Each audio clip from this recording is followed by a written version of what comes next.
All right, so what we have here all broken down is the Mar Ultralight Falcon. This is one of the first knives that I've received about 2 years ago as a gift from the family, namely the kids. So needless to say, it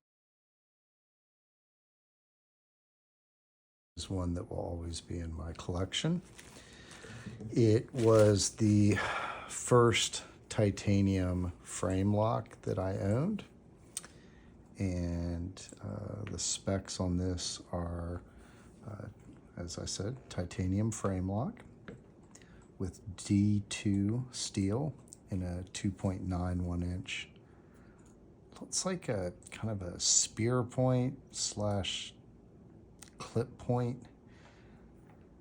It is a 0.08 on the thickness of the blade, which is insanely thin. So it's a very, very good slicer. Flipper for the deployment. That's the only deployment option. It does have ceramic ball bearings, not washers. You can see here they have some stainless steel washers on each side of the frame so that the bearings don't damage the titanium. It does have a stainless steel stop bar inset so that your tang of the blade meets up with steel, which is nice.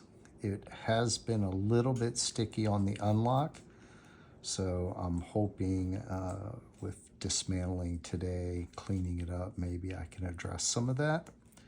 I do recognize that although it's a titanium frame lock, it is on the budget side. I think this thing new ran right around $100, although that was 2 years ago. God knows what they sell for now.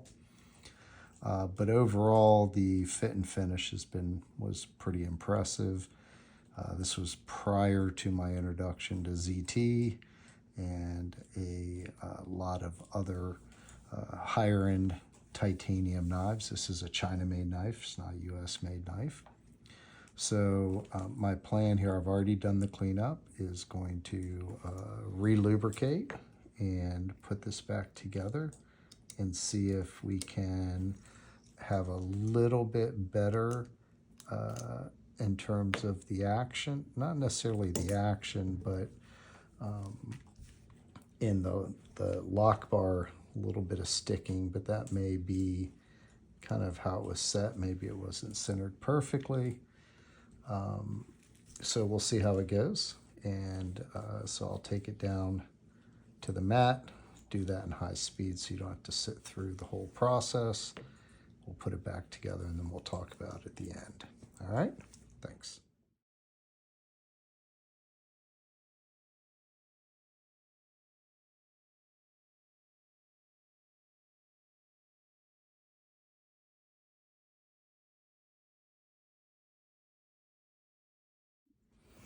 Okay, so I've got her almost all the way back together, but as you can see, I've goofed something up here in that it's barely locking up now. That's maybe 25%, if that, and if I go too slow, it's not locking up at all, and that's a problem. Do have her mostly centered, so I think I'm gonna have to make some adjustments on that lock bar. So let's take it back down, try it again.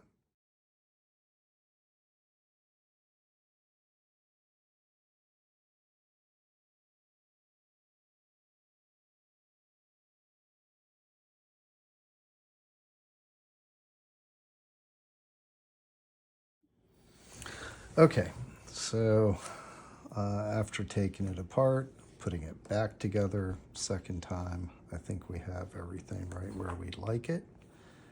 It is very, very centered. It was very easy to center. Once I just tightened the pivot, I don't think I had to adjust the pivot at all after that. I'm not getting the same real stick when with the lockup like I was before. And I'm getting a nicer kind of clicky, that clicky that we all like from our knives that I wasn't getting before. It's kind of more of a deadened sound. Let's see if you can hear it. So it has a nicer sound, and no, when unlocking, listen carefully, not hearing that kind of little click sound with the unlock. So apparently we want the clicky on the unlock, but not on the, on the lock, but not the unlock. Lock, unlock. So, and it is locking up with a slow roll, although not by much. So, of course, nobody's going to open their knife this gently, but we do have to be prepared. Can we fail it with the finger flipper? Not really, and look at that lockup. That was about as weak as we go, and we have almost 50% lockup. Let's try that again. Nice and easy. That's more like 30%. That's about as weak as I've been able to do it. Oh, did you hear that? Now it does seem to stick more with a weak lockup. Let's try it again. Just as weak as we can go. Well, that way actually failed. Okay, so that's about a 30%. Oh, you heard that. Don't like that. But now let's try a good lockup. Normal flick. Silent. Interesting. Nice. Silent. So I'm hoping that that's something, whereas that metal on metal wears in. So otherwise, I believe this knife is under 2 ounces. I think it's 1.8 ounces. Again, a 2.9 blade, D2 steel. Almar, which is famous for their fit and finish. Flipper deployment. 0.08 thickness on the blade. Titanium handles. I did confirm this is a stainless steel clip, not a titanium, so it is magnetic, and all the hardware here is stainless steel. We do have these blue anodized standoffs. I assume that those are either aluminum or titanium. I'm not sure. I should have checked them to see if they were magnetic, but I didn't. Let me see if I can here. See, this is definitely magnetic. This is not, 'cause it's titanium. Yeah, those feel awfully magnetic to me. Yeah. Same thing with the lock bar there. So there we have it. I thought that'd be fun, kind of a blast from the past. I was going through my knife box and just saw this one and realized I hadn't carried it in a while. And when I picked it up, because I've carried so many other knives that have just amazing fit and finish, first thing I noticed was that lock stick I was getting. So this is much better. I think this will stay out to be my carry for tomorrow. Well, now that I'm kind of handling it, I haven't had time to handle it, and I'm sitting here looking at it. My wife's here. We're kind of talking about it a little bit, how underrated this knife actually is. Considering you can buy the budget version of it. Sorry about that. I got some plates wiggling around. You can buy the budget version of it for like $20 with just black FRN handles. But anyway, just a couple things that I think are kind of interesting with this knife. The titanium actually has a nice little matte finish to it. You can see it looks like maybe a kind of a bead blasted, not a stone wash, but more like a bead blasted. So it kind of grays it out a little bit. And it's got a little texture to it. I mean, I don't know if you can hear that, but I mean, it actually has some actual grip to it, which not all of them have. Has this really tiny micro jimping here on the entire aspect of the flipper tab, both sides of it. So when you come here, it's pretty much impossible not to get a grip on this. The way it's flat on the top, it's a little bit of your, I mean, I guess you can do the push, just kind of push it straight in. Let's try that. Yep. But it strikes me as more of the light switch variety.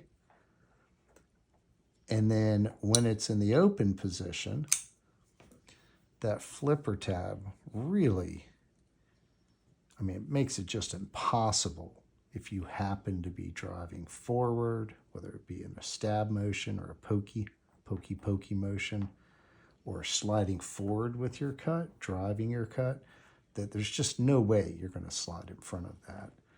And the jimping really gives you some grip here. I mean, you're not going to slide off it no matter what. And if you were to come up close, say you really wanted to get up here and do some detail type work, you have that jimping here, which really keeps your finger kind of in place. I mean, I'm not really sliding forward or back there. And the Almar, the branding, has their really cool logo there.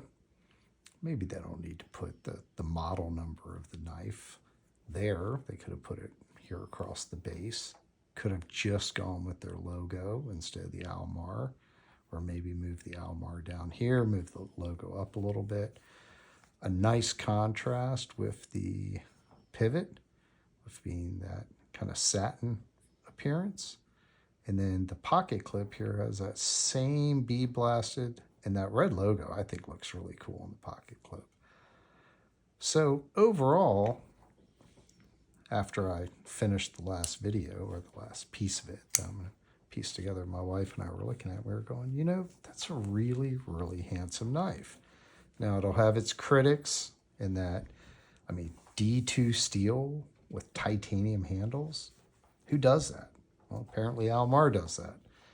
And for office use, I mean, this D2 steel is, you know, virtually indestructible in an office setting as long as you take care of it. 'Cause no, it's not true stainless, but clearly it's not going to be out being used in the woods.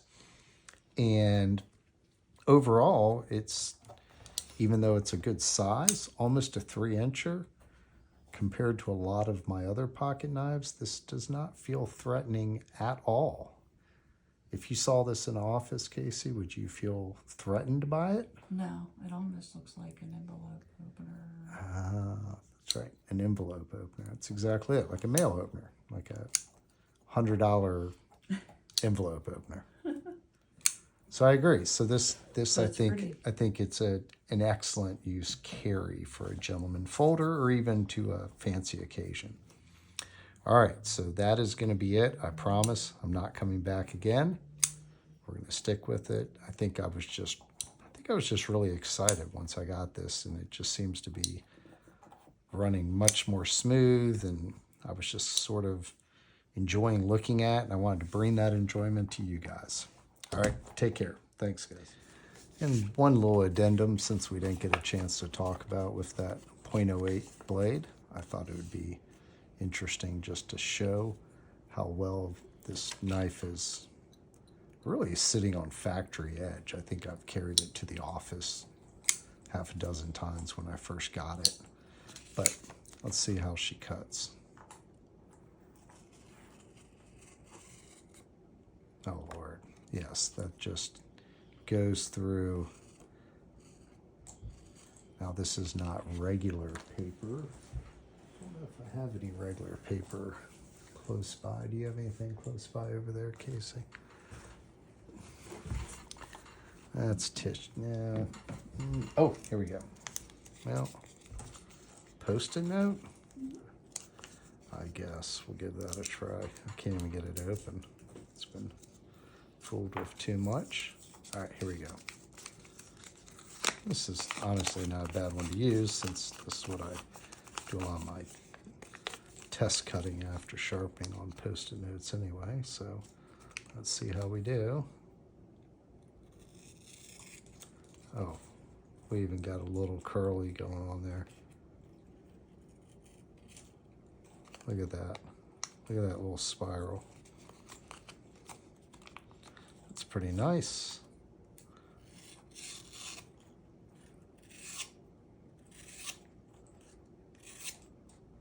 Has a little bit of a tough time with the initial, but that's pretty good. Anyway, thanks. Thank you guys. I don't know if that was exciting for anyone, but if you enjoy what you see, please like and subscribe. Really is appreciated. And hopefully you'll continue to watch all the content that comes off the channel. Have a great day. Thanks.